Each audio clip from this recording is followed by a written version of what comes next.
this episode. Uh. Yeah. Yeah. Yeah.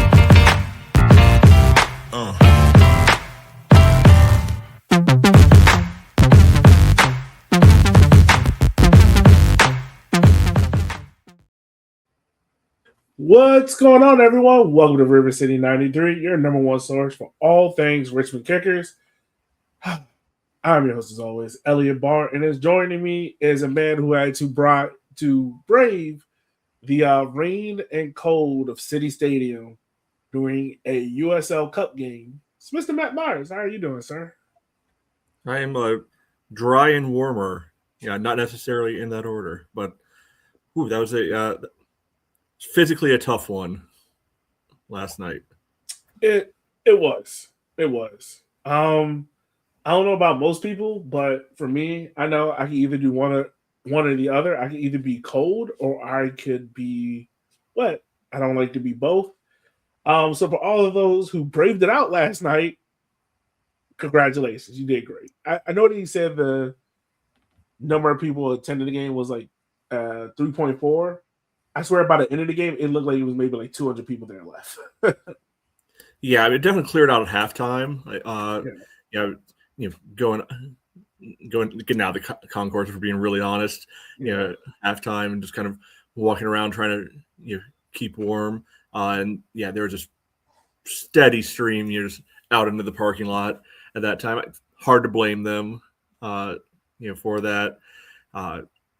Unless you're an absolute psychopath, like there's no good reason to stick around, especially with what the game was looking like at halftime. Yeah. I think we got a early on say big winner of the night, merch tent, because I saw a lot of people, myself included, making some on-plan purchases in there. I wonder. I would love to see it, like what those sales was like from when the rain started to when it ended, because I'm pretty sure like hoodies, jackets went like that. Yeah, absolutely. Like if they were trying to move cold weather merchandise, like I don't think they could have drawn it up any better. Yeah, no, they did the perfect thing. There you go. Yeah.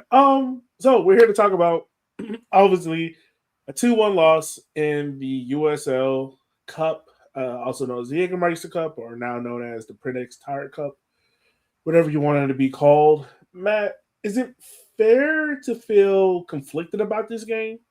Like to be upset, but then also be like, it's a cup game. Like, is it fair to feel that way? Yeah, I mean, I think any feelings can be valid, right? I definitely get what you're saying. We were talking about this last week, where if they get a win, great, take a run at it. If they don't, it's not necessarily the end of the world. I mean, obviously, we would want to build on the momentum, from the Omaha game the week prior, but now we know what this team's fate is in the in this cup this year, and it's not going to happen. Now they'd have to win out and get a lot of help just to be able to advance. So you can kind of just not to have a intentional water pump, but you can kind of wash your hands of the competition right now and legitimately put all your focus on the league games and just kind of work around those other 3 cup games that'll be coming each of the next 3 months. Yeah. First of all, still we're looking for our first win in this competition since 2024. Haven't done that. And I feel as if, like, when I talked to a couple of players after the game and seeing some of their faces, Dak even mentioned in the post-game show about how it felt like this was an opportunity missed. And it kind of has that same kind of vibe to it. Like, outside of, and look, it might be a little bit of a religion. This is the way I felt about the game. Charlotte had 4 moments in this game. 2 of them they scored from. There was another one late in the second half where Enzo missed a chance, and then Charlotte striker Mirio missed another one. Outside of that, Richmond, for the most part, and this is the first game this season, they had the most possession. created some good chances. The thing is, when they got into the final third, they just couldn't execute those chances. So if you want to walk away, I feel like if you want to walk away from this game with some kind of positive, it's even when the team went down 2 goals, they still weren't playing on the back, but they were still looking to create chances. If you're walking away in this game from a point of frustration, I think the frustration might be in the quality in the final third with the missed chances, especially that spell like right after they scored. We had 3 shots, and all of them went right over the bar. I remember like 2 from Darwin and 1 from Kirk. Yeah, the finishing is frustrating. Right now, we scored. I mean, it was nice to see a set piece goal finally. Although maybe the cynical side is great. We blew the set piece goal on this instead of something else.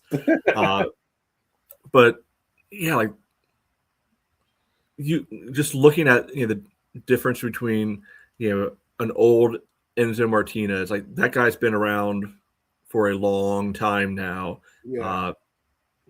He's 35. still a good player. It's not what he was, but he needed 2 chances to score 2 goals, and a lot of our guys, they had just as good of opportunities, and they would stumble over the ball or they wouldn't get good contact on it. And it's not even just this game; like we've seen it, quite a bit this year, and even in previous years. Part of that is just part and parcel of being in League One, right? Yeah. That's just how it goes sometimes.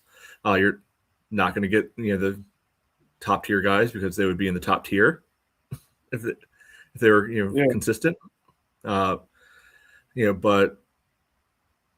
like we talked about it sometimes last year. Like Kirkland's a good scrapper, not necessarily the cleanest finisher, and we've seen this back-to-back games now where he's had close range chances that just didn't happen for him. We saw Ponholzer get basically ball stuck in his feet in this game. Luka not hit the ball as clean as we've seen him hit it other times when he's had a look. And I mean, at the end of the day, that's what it comes down to: is can you finish chances? They did. We didn't. Yeah. I mean, that's what it really felt like. What was it? Panholzer had a chance in the second half that I'm remembering correctly, where he tries to cross it across the box to Kirkland, who's running in onto it, but there's a Charlotte Independence defender right in the middle, and it's at that moment I would have rather. I'm pretty sure Panholzer would have took the shot, right? Force the goalkeeper to make a save, see what happens from there. But yeah, it just felt like the lack of finishing, and also the way how Charlotte played. Charlotte was a team that was playing with the high line, so I asked Darren about this in the post-game show. This is the first time we've really seen Richmond kind of build out the back in a while, right? And Darren mentioned how just the way how Charlotte was pressing them, they wanted to build out on the wings with a lot of 1-2 combinations. And unfortunately with that, when it works, it works. You can get through Charlotte very quickly, right? The Charlotte is a team where they will squeeze that line up high and they will try to force you into your own half to make mistakes. But if you can break that first, maybe even second line of pressure, you can get them behind Charlotte and carve them up. The thing is, when it, like I said before, when it don't come out, it doesn't come off. And you go look at the first goal, Hayden Anderson, who now the second week in a row, got out of a mistake that almost definitely this one led to a goal. Loses the ball right in the midfield line, and Charlotte, without maybe 2 passes, maybe 3, the ball's in the back of the net. And don't get me wrong, it was an incredible cross from Clay Demick. But the better quality on the ball, that chance doesn't happen. Feels like. Yeah, so I feel like you had a few different things, kind of mixed in with one there. I get what you're saying about Charlotte playing high. I felt like they're consistently trying to bait the kickers into trying to play a ball into the wide channel for Kirkland or Luka to run onto, and we took that bait a lot. And I felt at first we were trying to do that, we're going to do this to kind of, and Charlotte was like, oh no, that's what we want you to do. Right, don't get me wrong, Kirkland did, have a really good battle, and there were a few times where he was able to, get the corner around their defender, but usually they had another, defender over there to, kind of help, by that point. But it just that seemed like to be the one consistent pattern, the kickers were going with in the attack. It's like, all right, Hayden, Dak, whoever, all right, let's look, try to play a ball, longer because Darwin's tucked in, or that maybe more whoever else at that point, we're tucked inside a little bit more, and it's the same long ball stuff we've seen quite a bit. So yeah, there's that. I think on that first goal, I mean, yeah, starts with Hayden, but there's enough build up there that I don't think it's not all on him. By the time we get to that Dimmick cross, I saw two major issues. One, there's no pressure on the ball. Like, he was able to pick his head up and really be able to pick out his spot without really any danger of losing the ball, any danger of getting it blocked. Like, he had time, and that shouldn't be happening at that area of the field. But also in the middle of the field there, Enzo had like 4 yards of space. It's like, what are we doing there? Like, you can give space at midfield. You can't give space at the top of the 18 like that. Like, had all the time in the world just again pick his head up and make that basically that pass into the goal. Like, it was not something that looked like a challenging finish for him. And there's a reason he's been playing at the USL Championship level. He had his cup of coffee in MLS for at least a decade at this point.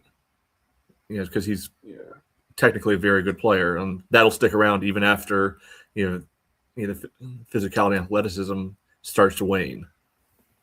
Yeah, I mean, it kind of felt like the air got taken out of the building because the kickers would do this. Like, they'll start games off really strong, and then something would just happen, and it's just one moment elapsed, and it's just like that's the moment we get killed off. Like, this, I think, is the first goal that really felt like a 25 goal conceded. Yeah, where you can see it you can see the goal coming before it happens. Yeah. It definitely did feel that way. A couple of things too before we move on. Lineup wise, James Sneddon makes his debut for the season. How do you feel like he did replacing Young? I don't think either of the goals were his fault. I mean, I don't know if he necessarily added anything, but I don't blame him for anything either. Yeah, I think he did decent.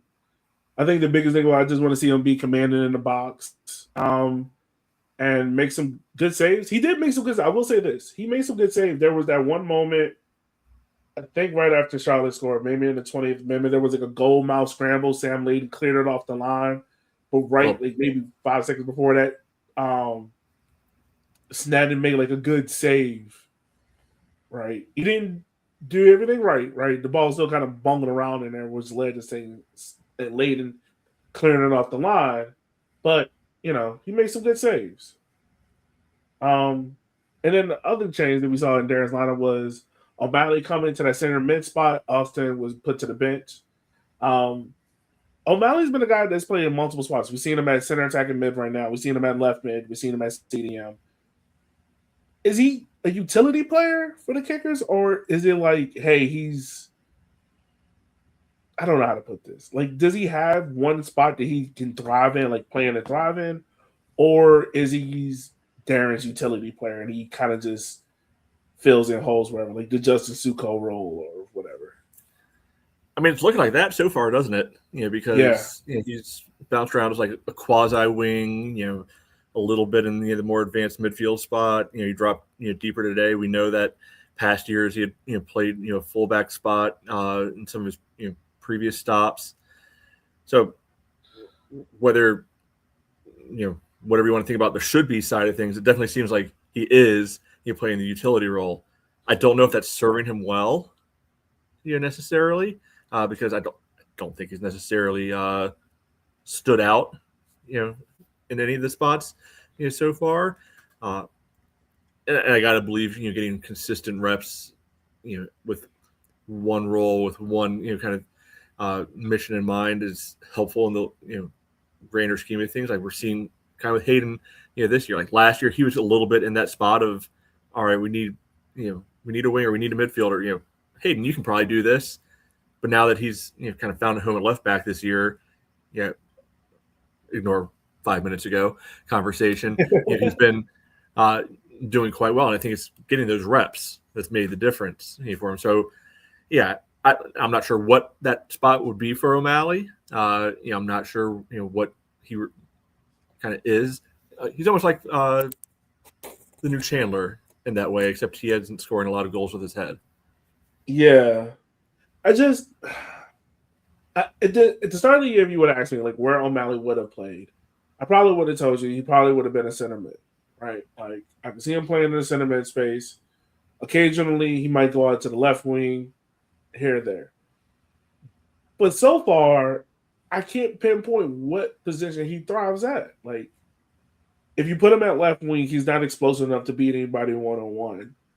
But if you put him in center attacking mid, I don't know if he has the link-up play or the playmaking ability to play there and thrive there.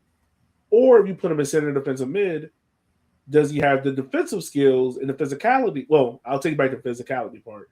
He definitely has that. Does he have the defensive instincts to play that position and be locked in as you need your center defensive mid to be in Darren's role, in Darren's system? So I don't know, man. It's been I know this is case lightning rod, but it just hasn't felt like it's been the best start for O'Malley.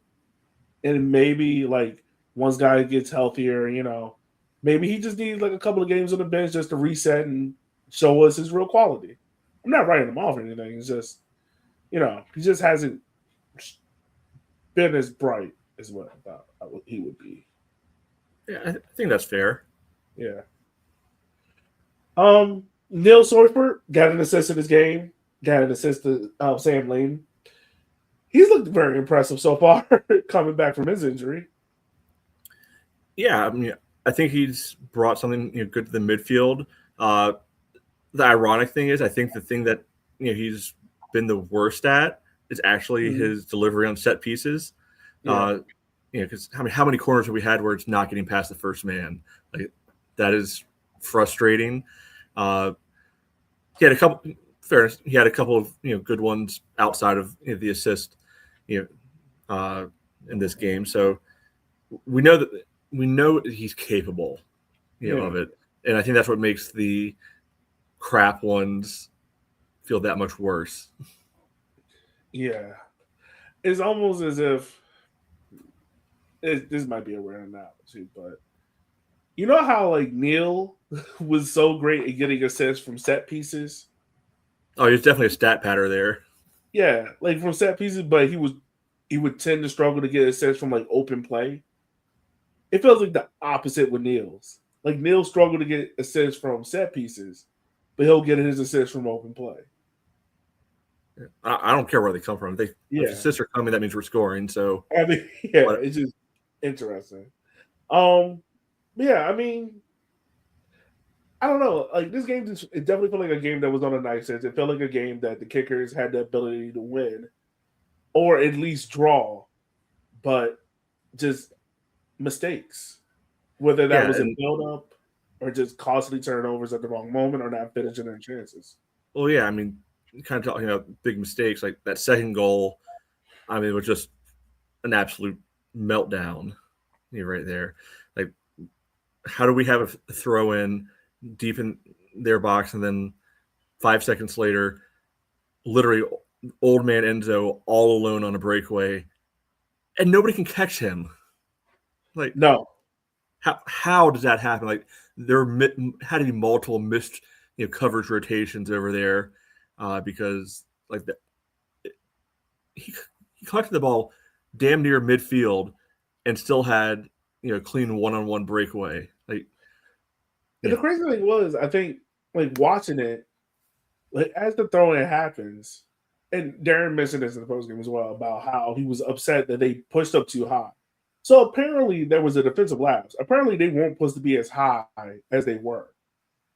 And the kickers got pushed up way too high. So when the break happens, they switch the ball to the left. And I just see all the kickers flood to that side, and you just see Enzo like drift by himself, and no one recognizes like Enzo's on the right side by himself. And then when the play gets switched back over to Enzo, it's way too late for the kickers to switch back over.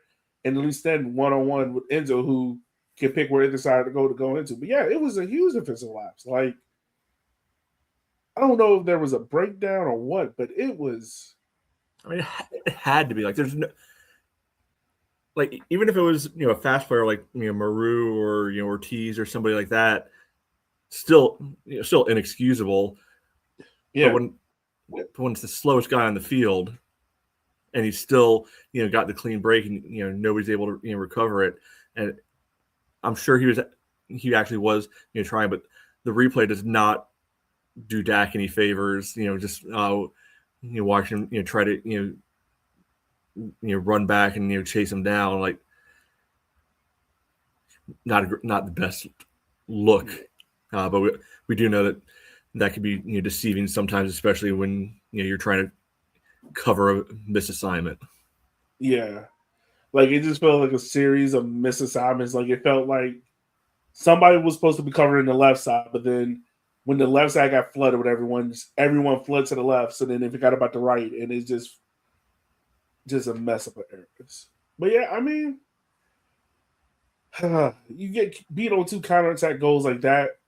You're down 2-0 at the end of the first half. It kind of just felt like, well, hard to blame everybody for leaving right then in the cold rain. Yeah. Oh yeah, 100%. Look, I don't blame anyone that left.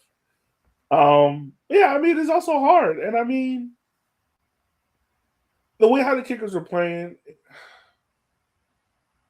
I found myself a little frustrated just because of just more so of the finishing. Like that's the thing that because Sam's goal was good, but it just felt as if like Kirkley needed to be better with the finishing. Panholder needed to be better with the finishing. In this game, I didn't really see a lot of Darwin getting on the ball in effective areas. Like as we did in the Union Omaha game, where he was able to pick up the ball and kind of, float.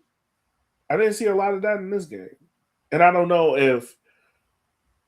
And Matt, you're probably better to understand this than me, but like, it didn't feel like what we took from the Union Omaha game that worked.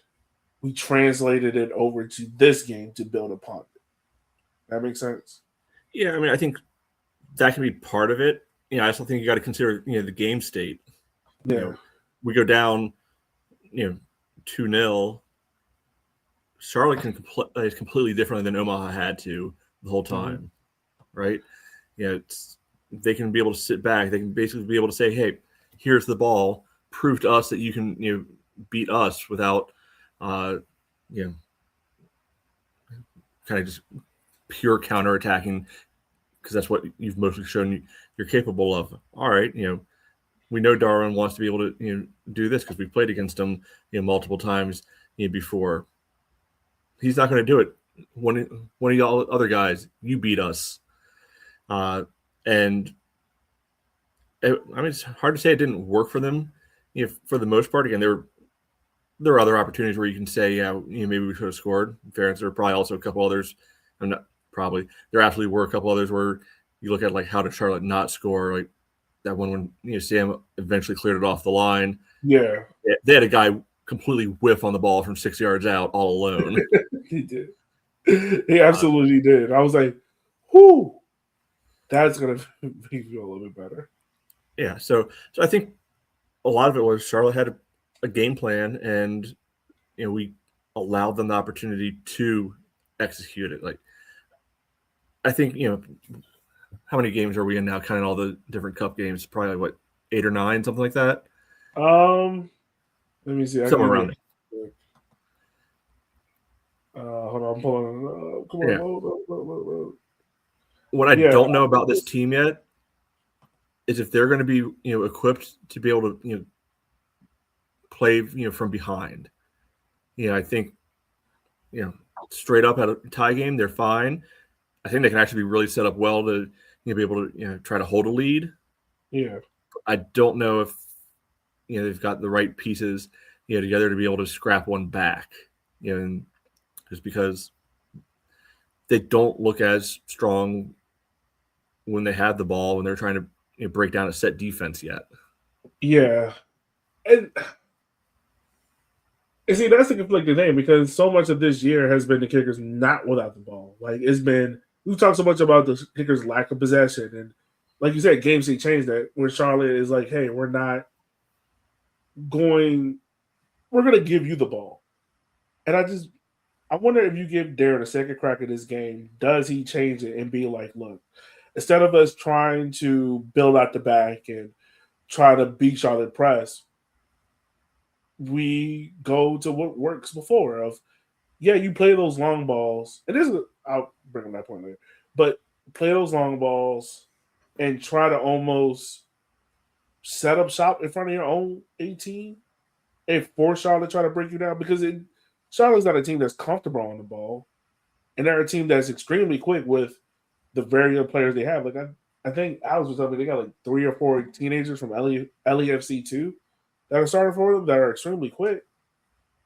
Why not force Charlotte to try to break you down? I mean, you did it against Union Omaha, a team that is very few games this year where the kickers are going to go in with the overall talent advantage in the starting 11. Yeah, I mean, I think it's a good concept until you go behind and then let them have the ball strategy. It's hard to pull that off when you're the one who actually needs a goal. Yeah, it is. And like I said, hindsight is 2020. So I'm saying is knowing how the game go on, but we'll see. And look, once again, is the game that's on a knife edge. If those kickers 1-2 passes come off, if the Hayden 1-2 pass comes off in the 10th minute, and Enzo doesn't get wide open, we're having a different conversation. Maybe this is a 1-1 game. Or if the kickers don't allow the Charlotte to go from front to back in 5 seconds on the throw-in, we're looking at a 1-0 win, right? But it was like you said, man, it's those moments where maybe who is I hate to say it, who's organizing the defense? Who's having those tough conversations and be like, yo, we cannot have these crucial mistakes right now. Well, that's the one half. The other half is Charlotte's got their killer. Who's stepping up to be our killer in the attack? Yeah. That's another thing. Yeah, you're right. Like, who's stepping up to be our, guy who finished our finisher? Because you can say Kirkland, but I mean, like you said, Kirkland does have his problems in front of goal. Panhurst has scored a couple of goals. Darwin right now hasn't reached his heights yet. I don't think Darwin's a bomber. He's not a poacher. Yeah. Nils isn't really a scorer like that. He's more of a playmaker. So you're really relying on Kirkland and Panholzer. Yeah. I don't know. I still bring up the question, Darren, if you're going to play a 4-4-2, what is the issue with playing Luca Dorado to start? And we saw them together for like half an hour in this game. We did. And it looked impressive. And I mean, we also saw Darren Moore come on for, which I think probably caught everyone off guard for Darwin Esper because we all assumed Darren Moore was going to go to left. That's why he was going to push up, but that didn't happen. Darren Moore went to the left wing spot, and it kind of went into, I call it like an amoeba back three, right? Where it kind of like shifted to whatever they needed it to. But yeah, we saw Kirkland and Luca play up top, Solford right behind them, and Charlotte had a difficult time adjusting to that. Yeah, Daniel came on, and I think he impressed. Still not convinced winger's really a natural spot for him. But I think he put in a good shift up there. I think he brings a good like size and pace to the team. So that was definitely positive. Mhm. But yeah, I mean that final 10-minute stretch or so. If you had given me like the just a straight up bet, are we going to score again? Are we going to tie it up? I think I probably would have bet yes for a good portion of that time. It felt Yeah, like the momentum was there. It felt like things are trending. Maybe it's a little bit of the idea of, all right, hey, if they tie it up, it's going to go to penalties. So of course that's going to happen and make it stick around in the cold rain even longer. But it definitely had that vibe of, all right, there might be kind of some special moment coming emptied out stadium, like you said, a couple hundred fans slash idiots slash psychos, depending on how you wanted define all of us there, and getting to see potentially a comeback for the ages. And like I said, it felt like it was on. it did. It did feel like it was on, but unfortunately, it didn't happen. I would say the good thing about this game is that it's a cup game. It's not a league game, and this gives us a good view of what to expect next time we play Charlotte, like in a league game that matters. Which, when's the next time we do play Charlotte? We got a little Oh, while, right? yeah, we got to know a little while. So, hey, learn from it. Get back. Oh, all the way to July 25th. So long time out. But yeah, so learn from it, get better from it, and keep it moving. But yeah, man. I mean, overall, USL Cup. Do you feel like now is just the time just to go ahead and play the backups in the cup? The way how this competition is set up, just to go ahead and just play the backups and see what you got. Because in the rest of our group, Portland, Charleston, and Charlotte are all top right now, and then us, Loudoun, and Greenville are at the bottom. Yeah, you at Pittsburgh instead, not Oh yeah, Portland. my fault. Pittsburgh, not Portland. Yeah, so yeah, we're not getting out of this group. I'm not sure what who everybody else misses, but I know we don't play Pittsburgh, and there's a world where Pittsburgh can just win out, and no matter what we do, we're screwed. Yeah, Right? Realistically, it's not going to happen. So, yeah, use a rotation. Like I think this competition is going to be Sneddon the whole way through, and I'm fine with that. I think it's an opportunity. If you want to be able to get some other guys, some added minutes, if you want to be able to test something out. Like I don't think it needs to be a full rotation. I don't think we have enough guys to be a full rotation. yeah. But B, it's a good opportunity if a guy needs a week of rest. Great. Have a seat over here. Let whoever else go in there, do their thing. For a run out, and we'll see what happens. But no point in chasing after something that is basically probably already gone. Yeah. I mean, I know our next game is against Loudoun. I would say this, like, No, Charleston's next. I mean, Charleston's next. My fault. Ooh, that makes it tough. Mm. I mean, I'm not gonna lie, man. I'm conflicted because I want us to go out there and play hard against Charleston, but then I'm also like, yeah, I don't know. Well, there's an argument that can be made of you can still go for it because, all right, we play Greenville the week before, and then we don't have a game the following Saturday. We got an off week then, so you want to take a go at it again. It's a home game. Not going to be mad, if you try to win a home game. But also it's more just being realistic. Like probably not looking great. And Charleston's has a bye week the week before, so they'll come in fresh.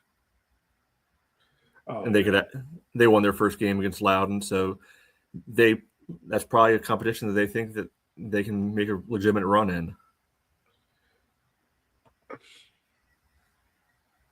Yeah, I would say like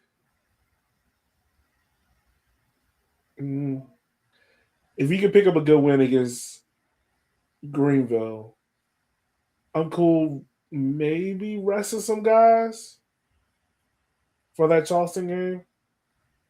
I mean, yeah. The only guys I would want to see probably play in this competition is maybe Landon, Snedden,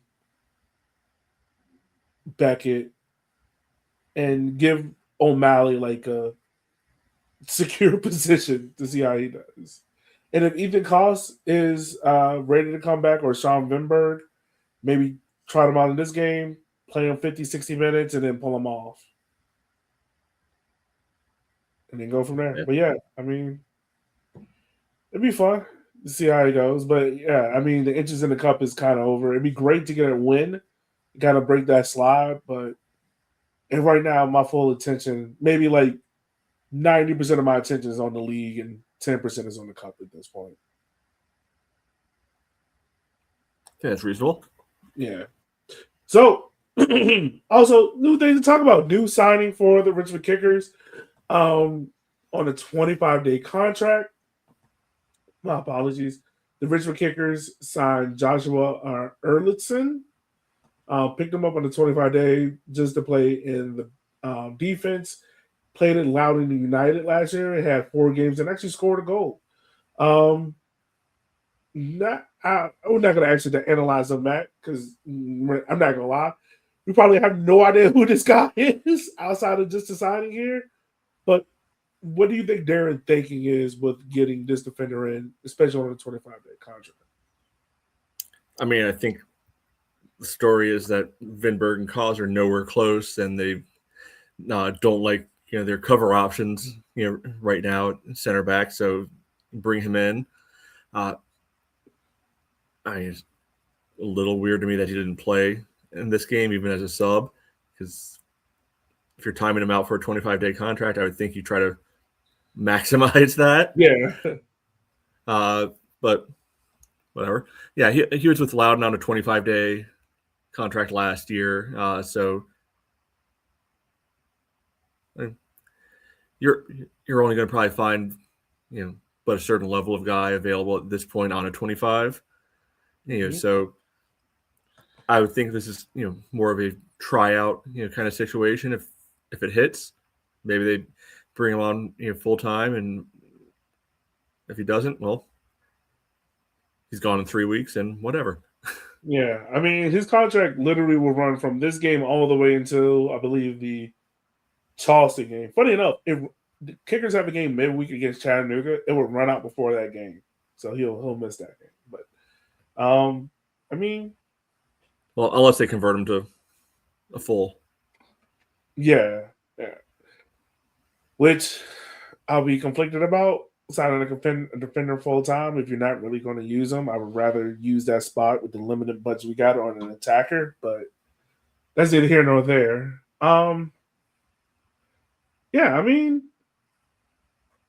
hopefully, Sean. I mean, asked Darren about the injuries last week. He said they're week to week. Deal with that as you may, but I mean, I would love to see Vinberg and them come back, hopefully before the Greenville game, and we can get back winning.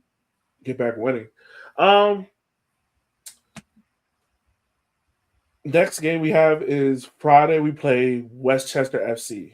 Matt, now games against this team have been very entertaining in our very short history with them. This is the team we have not lost to yet, but all together, there's been a combined 6 goals in 2 games. Well, we've scored 8; they scored 6. Can we keep up the good vibes against Westchester? I mean, feel like kind of have to, right? Because otherwise, I feel like it could get very tenuous very fast. Like, this is one of the games that's on the schedule that needs to be 3 points if this team is going to have any realistic hope of making a playoff run. Like we talked earlier, like, okay, it was a tough start to the season, a lot of kind of top tier teams in there, and I think that's perfectly valid. I don't care if Westchester's technically 7th place right now. That's paper tiger at the moment. This is a game that, at this point in the season, biggest game of the year. Got to get the result out of it. No ifs, ands, or buts. And this will be the 10-game mark where I will give my full review on this team as well. Like I said earlier year. I Man, let me ask you this. Like, when it comes to Darren's seat at this club, and there's been a lot of conversation about it amongst supporters, amongst people outside the club, and about Darren's job security and the morale of the team as a whole. If they are unable to beat Westchester, what does that do to the morale of the locker room and Darren's job security? Like, what do you think? I don't know if I can speak to the locker room just because we really don't get a good insight into that. Through the communications team. Like sometimes in the past, we get a little bit of that insight. I don't feel like we've got a good grasp of kind of what the vibe of the players are together, other than little YouTube shorts, Instagram shorts that they put out every now and then. Which, I mean, don't get me wrong, amusing. But I don't know. I don't want to speculate something there. I think we're getting very close to things getting very sour again in the stands if a result like this doesn't go our way. Like you made reference, like among the people who were left at the game, on Saturday night, there were a good percentage of highly vocal, frustrated folks at Darren. Yeah. I definitely got that vibe when I was walking over. A lot of chants about, where is Darren? Where is Darren? Where is Darren? When the players are coming to show their respects for the fans standing out there in the rain. So I think that's where things could get uncomfortable, rather quickly. Yeah, personally, unless some like off the field thing happens or like just things go 1,000% to hell. I don't think we've talked about this before. Neither one of us thinks anything's happening during the season. Yeah. But like I said, I think it could get if you thought things were testy before, it could get even testier, with the fan to club relationship. Yeah. Yeah, man. It just feels like this Westchester game has a lot riding on. I mean, honestly, the next two games have a lot riding on it, if we're being for real. Because every result is going to always have this question lingering over. What does this do for Darren's job? What does this mean for this team going forward? How are things building? How are things getting better? Can this team build off of a win? Like we're still going to have those same lingering questions until they're answered, which I feel like is fair because until it's shown that they can do it, you're going to question it. So yeah, I mean, I don't think there's any excuses going forward. Like, there's no excuses of we don't have our best players or training camp or it snowed or we don't have this X, Y, and Z available. Like, no guys is healthy at this point of the year on no team, right? Outside of a guy who's probably just signed yesterday. But the kicker is, this is a game where you have to look yourself in the mirror, and things might feel differently if this was a championship team, right?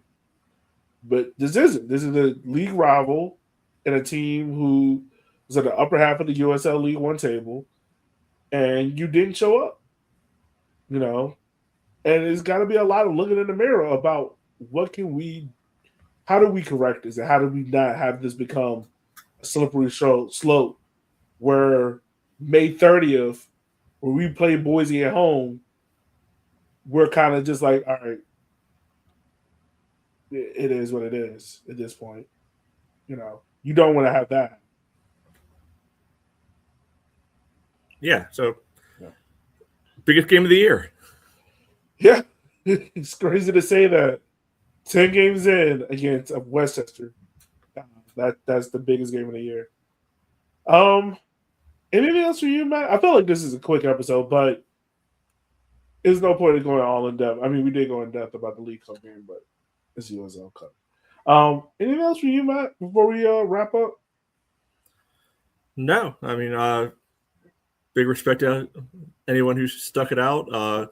Big respect to the intellect of anybody who didn't stick it out. Yeah. And go again Friday, not Saturday, Friday. Yeah, Friday. Please, everyone. This game is at 7. We got happy hour at the tailgate, but remember, this game is Friday at 7 p.m., which I don't know why they're doing on Friday and not Saturday, but I don't get paid the big bucks for those decisions. And also, before we wrap up, shout out to Nick Simmons. Made his MLS starting debut against the Seattle Sounders on the road. Put RVA on the map. Shout out to him. That's huge. You know, it's huge for him. Yeah, that's the last thing I got. As always, listeners, we just want to say thank you for taking time out of our day for talking to us. We couldn't do this without you, and we appreciate every single one of you guys who listen to this show. Because trust me, y'all make it easier. Y'all make it worth it. With all that being said, make sure you like, share, and subscribe. And with all that being said, we will talk to you guys next week, where we will be talking about a Richmond Kickers win 3-0 over Westchester Soccer Club. So, tell you guys next week, be easy and be